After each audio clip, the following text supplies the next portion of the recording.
This coaching staff hadn't seen really anything from Jelani Woods yet. They've seen 4 workouts. Last year, he got hurt really early in training camp and wasn't available for Shane Steichen and the offensive staff to kind of get to know and understand. Now he's making up for lost time, and he tells us a little bit about the medical staff and the training staff that works on him and why they work so hard.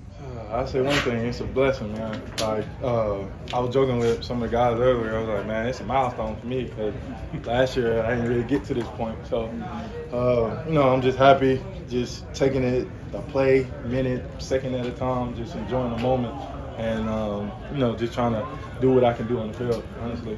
How crucial have those reps been, just being in the offense fully now and actually participating? It's very crucial for me. Everything is more physically.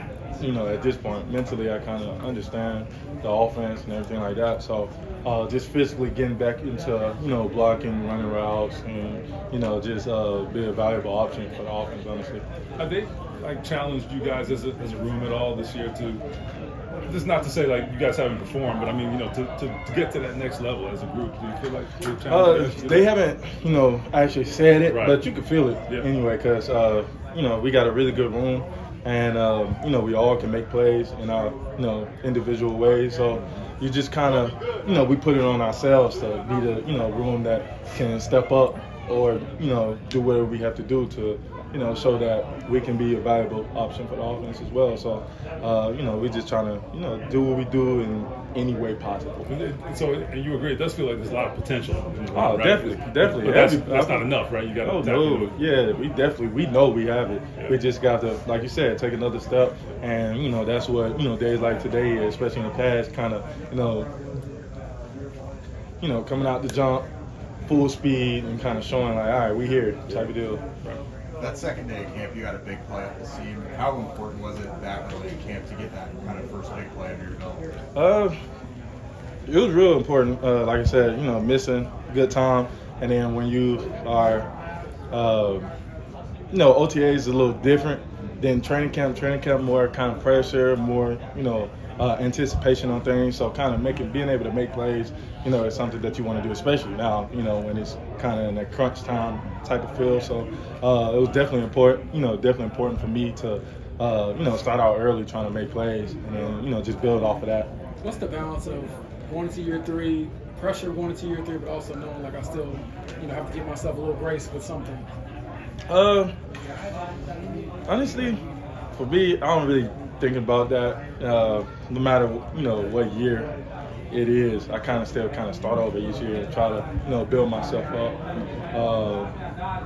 Physically blocking, running routes, just trying to improve on my skills and things like that. So I kind of don't really look at it as that. I just kind of keep it simple.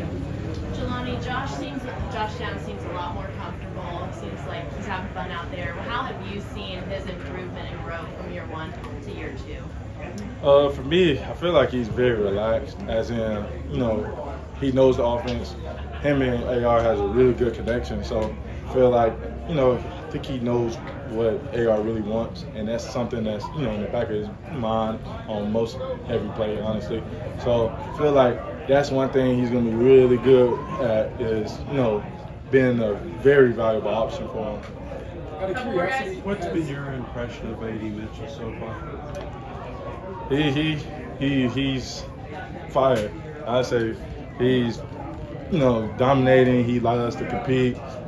Something that you definitely want to see as a receiver. That he has that dog mentality, that that alpha mentality a little bit. So he gonna be something to watch, and I can't wait. just out of curiosity, has your recovery process, even after a day like today in camp, changed just knowing what you went through and what your body done? Oh, definitely. I feel like over time, I end up gaining resources that I really needed.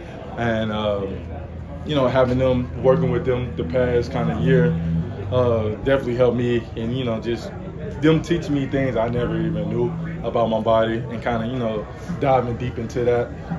So, honestly, right now, that's kind of what I'm doing. I got 3 different therapists, that do different things with me, and then taking a dive deep with the training staff here as well. We kind of coordinate together about things to help me. So, just make sure I stay on top of that. So the 3 trainers are like your own, or yeah? So I have 3. What do they specifically work on? So one of them is like a deep tissue guy that kind of works on my hamstrings and my groin and everything, because they say the body is connected. So he kind of works on that. And then I have a bone chiropractor that kind of know my body as well. That's been studying me how to run, different movements and everything. So he knows my body really well also.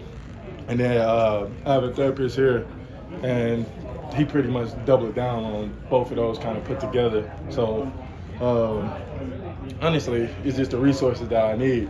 Being a bigger guy, everybody keeps saying, you're a bigger guy and you're explosive, you're this and that. So you have to put more, emphasis on your body than probably a normal person or a normal athlete. So, just make sure I listen to them and kind of take day to day, minute by minute, just make sure I take care of myself.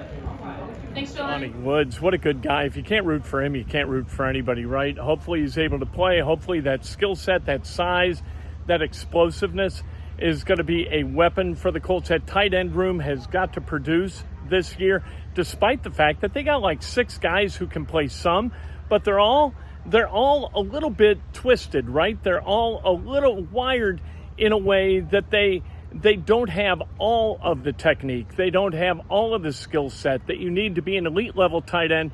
So it's going to be kind of a room whose aggregate determines its value, not necessarily the individual in the room that starts or plays the most snaps.